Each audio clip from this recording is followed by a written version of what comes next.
They say when elephants fight, it's the grass that suffers. But what if the grass fights back? That's what happens when ants and termites wage war. The forest doesn't stay silent, chooses a side.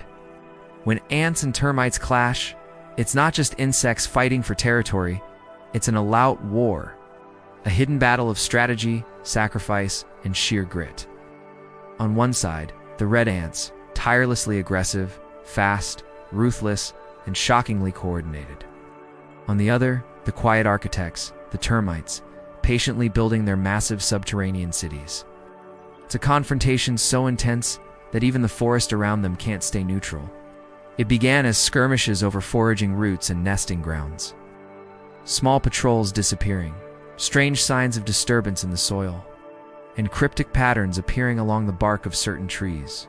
But the ants, ever the opportunists, saw their chance. They launched lightning raids into the outer tunnels of the termite nests, tearing down the termite guards and flooding the chambers with chaos.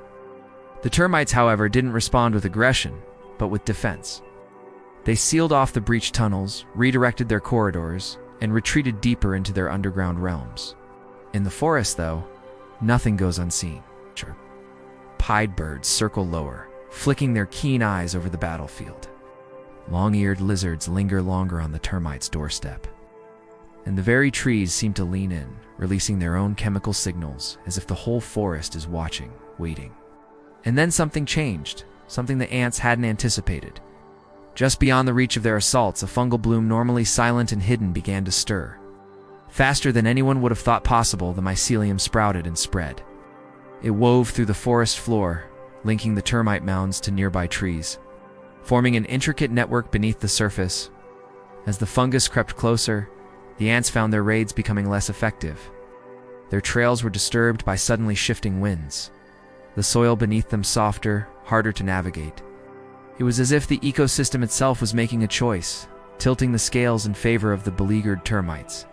What seemed like a simple territorial dispute had morphed into a full-blown war, a silent, subterranean war that was slowly changing the very landscape of the forest. The red ants, for their part, didn't hold back. They continued their lightning raids, driven by an instinct honed over millions of years of evolution. Yet each assault became more costly. More of their numbers stayed behind, lost in the labyrinthine tunnels or pinned under the shifting soil.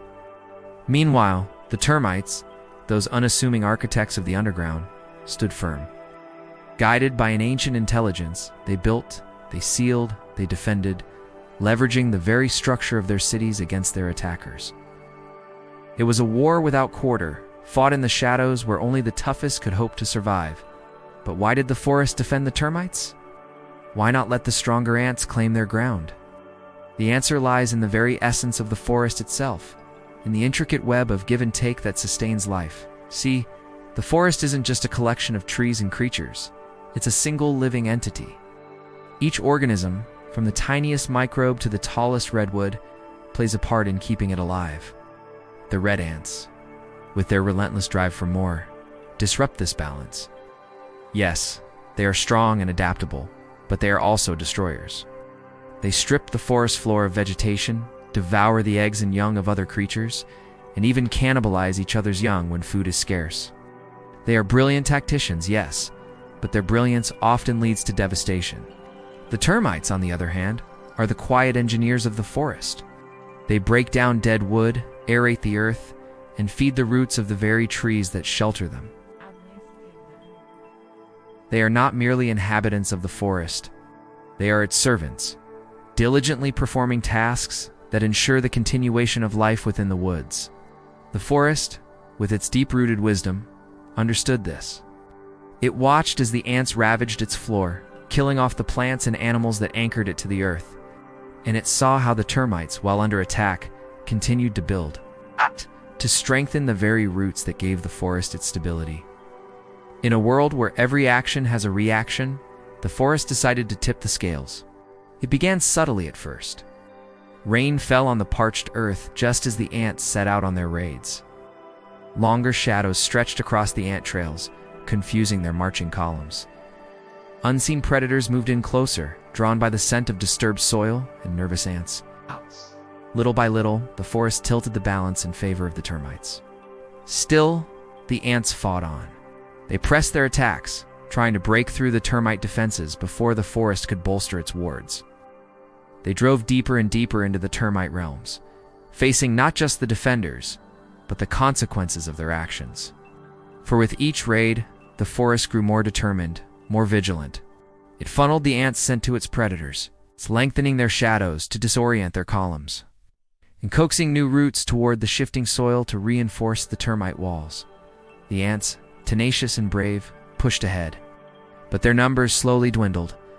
Their lines faltered and broke under the weight of the forest's response.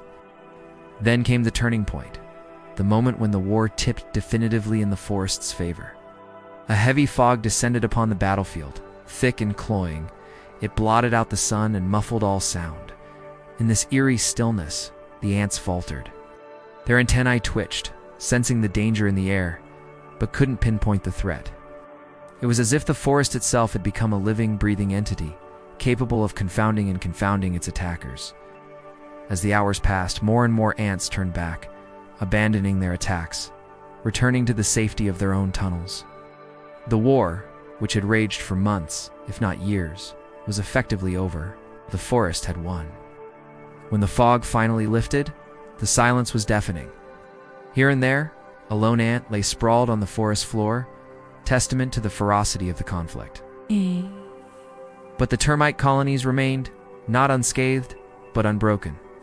Their tunnels were scarred, their chambers disturbed, but their structures stood firm. Life within the mound continued, rebuilding, reinforcing, carrying on. And so the war ended not with a bang, but with the rustle of leaves, the chirp of crickets, and the ceaseless murmur of the forest as it slowly healed itself. In the aftermath, the forest was changed. The balance it had cherished was broken, but not irreparably. New roots reached out, anchoring the loosened soil. New shoots pushed up through the disturbed earth, painting the forest floor with fresh green. And new life forms moved in, drawn to the recovering ecosystem. As for the ants, their numbers dwindled. Those that survived the war retreated deeper into their own tunnels, licking their wounds and planning their next move. They adapted, learned, and waited, for the ants are tenacious, forever strategizing, always ready to strike again. Yet the forest is older, wiser, more attuned. It remembers the cost of war and the value of balance. It will be ready. And so the tale of the ants and termites is not just a story of insects at war. It's a testament to the resilience of nature, the wisdom of the ecosystem, and the quiet power of those who serve. In the grand theater of life, every role is crucial, every sacrifice matters, and every war leaves its mark. If this journey through the heart of the forest stirred your curiosity and made you look at nature differently, help us keep these forgotten truths alive. Subscribe to The Forgotten Path, like this video, and share your thoughts in the comments below.